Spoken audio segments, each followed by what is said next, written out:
So ayan, magte-testing po kami ng air metal guard na wala pa pong langis. Subukan muna natin na i-test na wala pa siyang langis, sir. Ayan po yung pan-testing emission. Ito po sakyan po ito is 1997 model. Mamaya po, i-testingin po natin siya. Meron na pong air metal guard. Ito ginabi na kami. So papasok po tayo dun sa loob kung ano ang reading.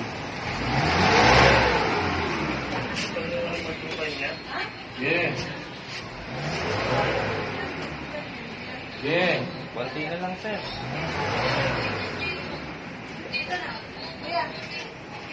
So, bagsak pa rin siya. Mababa na, oh. Mababa na, napababa. Okay. So, lalagyan natin. So, Mike, lagyan natin ng ano? Air metal guard. Ikaw.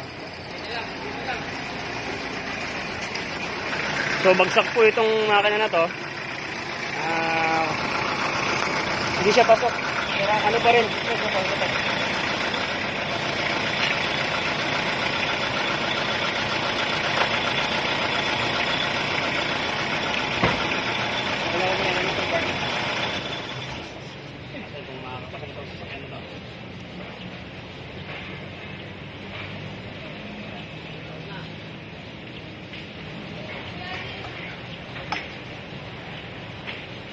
Tingin nga po niya ng ano mo nilagay mo.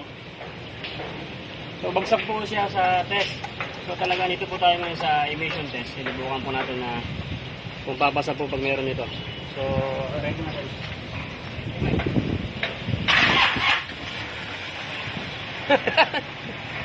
Napangitis ko. Ayan. Dali lang sila.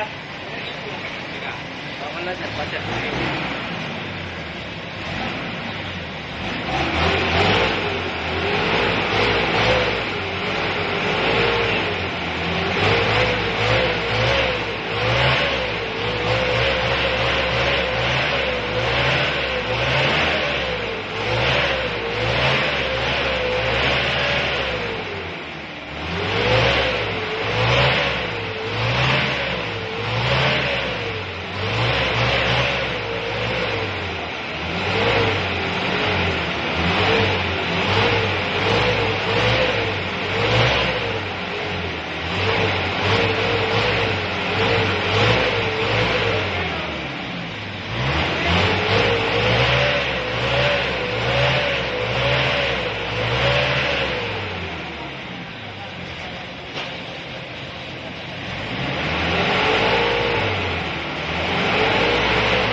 Kaya na, 3.5 lang sila.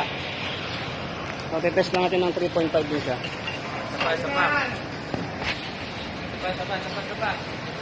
So, nalagyan na po natin ng air metal guard. Testing po natin siya ng 3.5 RPM.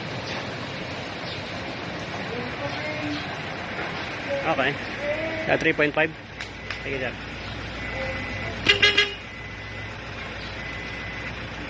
Wala pa? Yan. So, 5 pa. Dalawa na lang. Ayan na, nasa emission testing po tayo. Nakalagay lang po natin ito ng air metal guard. So, bagsak po siya kanina. Titin na natin sa may computer. Yeah, let's go. Let's do. Pasado sir, Tayo, sabi ko tayo. Sabi ko bang uwi na ako? Ay, wow. Okay na. Hindi. Pasado sir? Oo. 0.71 reading niya sir, no? So ayan po ang naging reading niya po. So baksak Okay na, po. pasado na. Okay sir. Sir, maraming po salamat sir ha. So, sir, thank you sir. Thank you.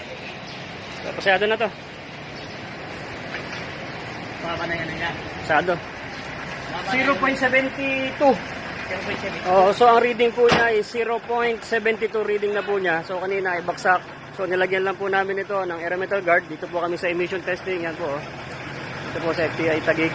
So yan po, napatunayan po sa lumang sakyan na to is 1997 model. So maganda po yung makina niya. Basta po magandang makina at wala pong puting usok. Running condition ay sigurado pong malilesser po ang inyong usok. So ayan po lahat po ng mga nagsasabi na sa testing emission nga kayo magpunta. So nangyari po at ang ginawa na po namin. So wala na po siguro kami nasabi. At yan po sila mismo. Nakita nyo dito kami sa emission testing. At una pong wala pang langis namin is baksak. At makikita nyo po sa video na to. At nung nilagyan na po ng air metal guard ay pumasa na po siya sa sandaling ilang minuto lang. So tinest po ulit. So pasado. So ayan po, kung sino pa po ang gusto mag-order po testing nito at magpaparehistro po kayo mga sir. At hindi lang po magpaparehistro at kung gusto nyo walang usok yung mga sakyan ay model na po kayo ng Aero Metal Guard. The Super Anti-Smoke Belching Oil Additive. Thank you po. Thank you sir. Thank you.